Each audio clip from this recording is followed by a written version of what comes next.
On the way to the start for the first of our live races. It's at 4:20. The Louis Fitzgerald Hotel Hurdle, won last year by Woodland Opera. €25,000 in total prize money. Number 1 is Baden. The amount of Nico de Boinville, of course, will ride. Coney Gree in the big 1.5-5. 2 Battleford, Ruby Walsh. 3 Beyond the Obvious, Mark Bulger. 4 Burgas is Brian Cooper. 5 Say Jersey is Paul Townend. Number 6 Drumconnor Lad, Robbie Power. 7 Highway Royal is Dennis O'Regan. 8 Milshawn, Jack Kennedy. 9 Manila Till Dawn, Mark Walsh seems to be well fancied. Number 10 Theophilus is Ben Dalton riding for Dizzy McDonough. And Jim and Jackie Bulger, Tom. Battleford is favourite at 13-8, 5-2 Manila Till Dawn. Well, there's a fascinating theme here this afternoon, because go back to January 16, Battleford got the better of one of the big talking horses today, Presenting Percy, in a bumper at this track. Second in that year's Cheltenham Champion bumper. Hasn't quite lit up the sky in terms of his hurdling ability just yet, but bear in mind with Battleford, who's been well back today, he did go off favourite for a race at the Cheltenham Festival last time. Manila Till Dawn, relatively weak by contrast. He was a faller last time out. Has to just prove that hasn't dented the confidence. The other one who's been seeing significant support is the other Mullins runner. Another opportunity, like yesterday, for Willie Mullins to retrieve some ground on Gordon Elliott. So positive Mullins, Battleford and Say Jersey, who's 7-1 from 10-1. And the only other one just seen nibbles for, Drumconnor Lad. Took a while to break his maiden, but he was good when he did so. And the trainer of which is currently with Tracy. Yes, he certainly is, Tom. Thank you very much. And he has the man of the moment on board, of course, Robbie Power. And Adrian, you've always liked this horse, haven't you?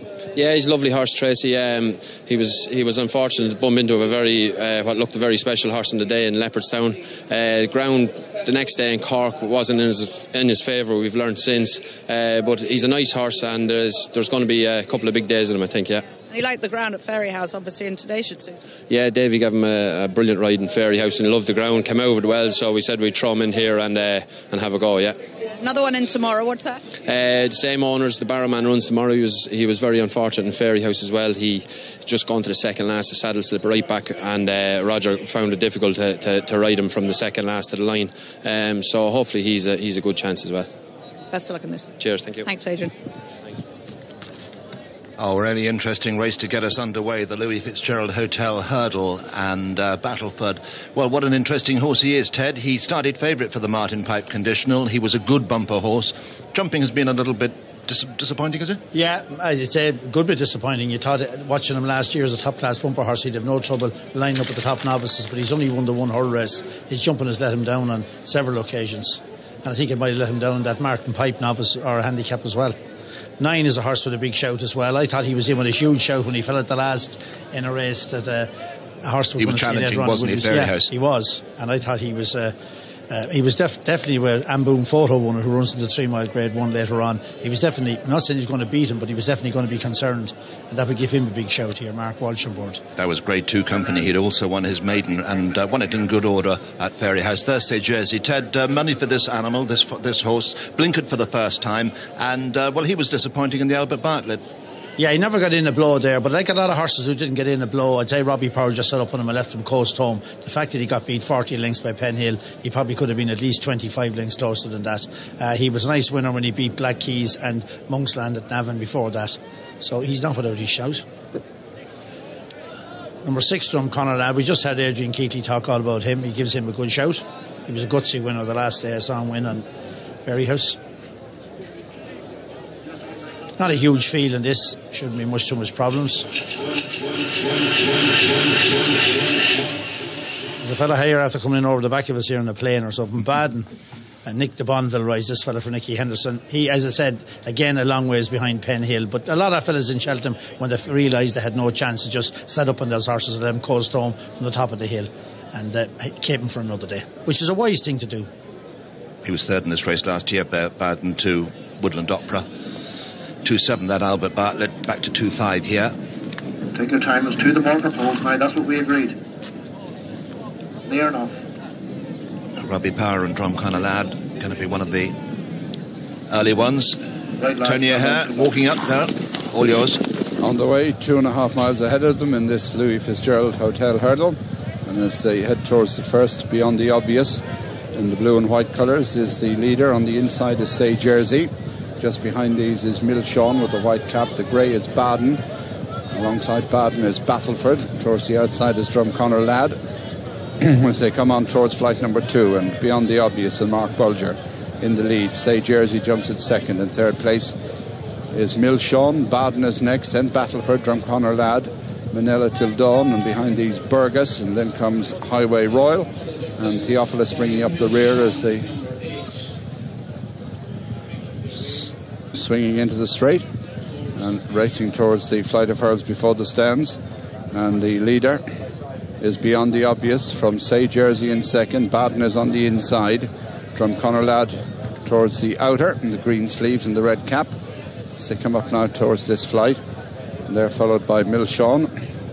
Say Jersey in the blinkers on the inside is beyond the obvious, and they're followed in third place by Milshawn, with Baden next, and behind Baden in fifth is Battleford, and then Drumconnor Lad, and they're followed by Burgess, Theophilus, Manila Till Dawn, and at the back is Highway Royal.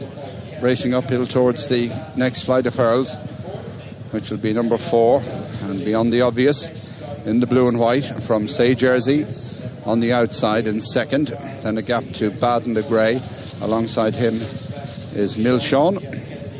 Back marker as they go away from the stands is Highway Royal as they swing right-handed at the top of the hill, and Say Jersey and Paul Townend take it up again from beyond the obvious in second. Just behind these is Milshawn. Milshawn being followed in fourth place by Baden, and then comes Battleford. They're followed by Burgess on the inside, Drumconnor Lad and Theophilus next, and then comes Manila Till Dawn, and at the back of the field is Highway Royal. Racing down the hill, taking them towards the back straight, and Say Jersey in front from Milshawn. Beyond the obvious is back in third place now, Baden 4. Just behind him is Battleford, the favourite, and then comes Burgess, Drumconnor Lad and Theophilus, Manila Till Dawn and Highway Royal, the last pair. At this flight, Say Jersey in the lead from Milshawn, beyond the obvious.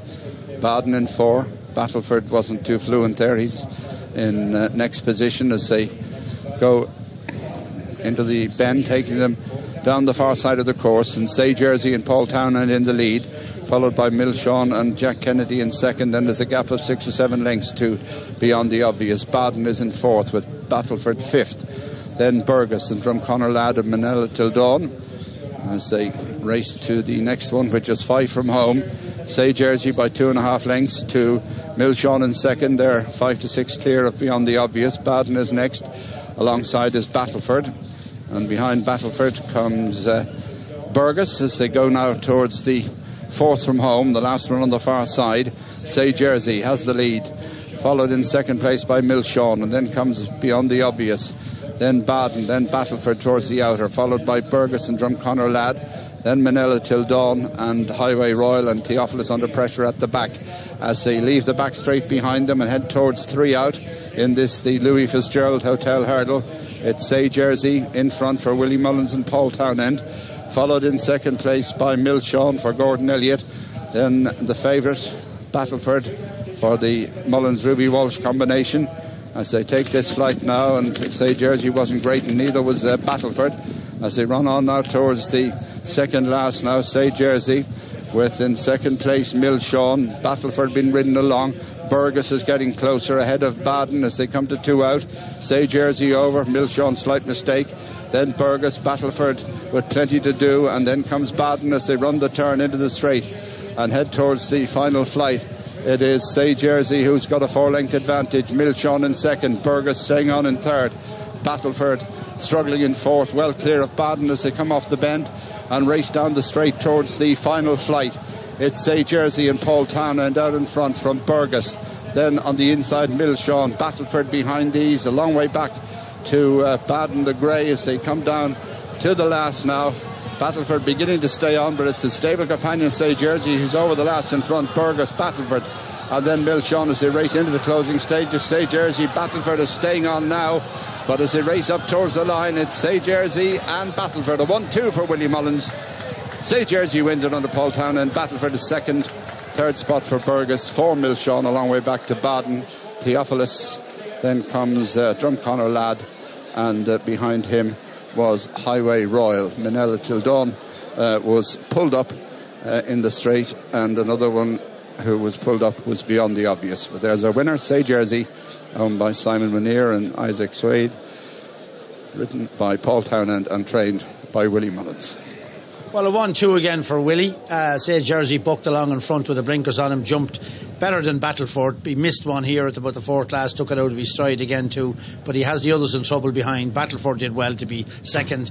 He missed the last couple that counted very much so. As they turn off the last bend, Say Jersey has him in trouble. The two Jigginstown horses are second or third there. Battleford is hard at it behind, and he just keeps galloping on. He's not quick enough for the last. Say Jersey kicked the third last out of it, jumped the second last well, and jumps the last well for Paul Townend. Nice one for Paul. A 1-2 for Willie here, and two Jigginstown horses, second and third at that stage, but it's the favourite who stays on best to grab second. Again, wasn't quick at the last. Looks like he's getting a bit of ground there. Say Jersey jumps it well enough. Battleford again slow and gets underneath it and lands back into fourth, but he responds under pressure to stay on to be second. Andy, you're with the winning jockey Paul Townend. I am. Paul, the blinkers seem to make a big difference in first time. Yeah, and they lit him up a bit early in the race, but he jumped much straighter with them.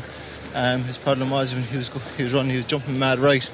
Robbie rode him in Cheltenham, said he was better with cheek pieces, and really just took blinkers on him and they straightened him out. Very good. He seemed to be going a fair gallop in front. Was that at your own decision, or was he taking you a bit strongly with the blinkers? Probably going a straight quicker than I wanted to be going, and I probably committed him a bit soon, but thankfully he kept going here, and a little bit of a dip after the last help probably. Yeah, were you always confident that he would stay going? Or was it the second last? And I just thought he was getting a bit lonely down to the last. But when I gave him a couple of cracks with the blinkers, he's wondering where they're coming out of it, saying he pulled out for me. Well done. Thanks, Andy. Oh, well done to Paul there. Another winner for him. And this horse, as we've heard, blinkered for the first time and just lit him up that bit. Do the trick. Interesting about the blinkers, Willie had two winners at Fairy House, Deacali and Renetti, both in blinkers, and this horse in blinkers. Now I defy anyone to count how many times. I'd say Willie Mullins hasn't used blinkers in the last 10 years 6 times in his life, and he's in the last 2 weeks has had 3 winners with him. And he's innovative, isn't he? Well, he's just not a blinker man. No. But in the last 3 weeks he's put blinkers on 3 horses and they've all won.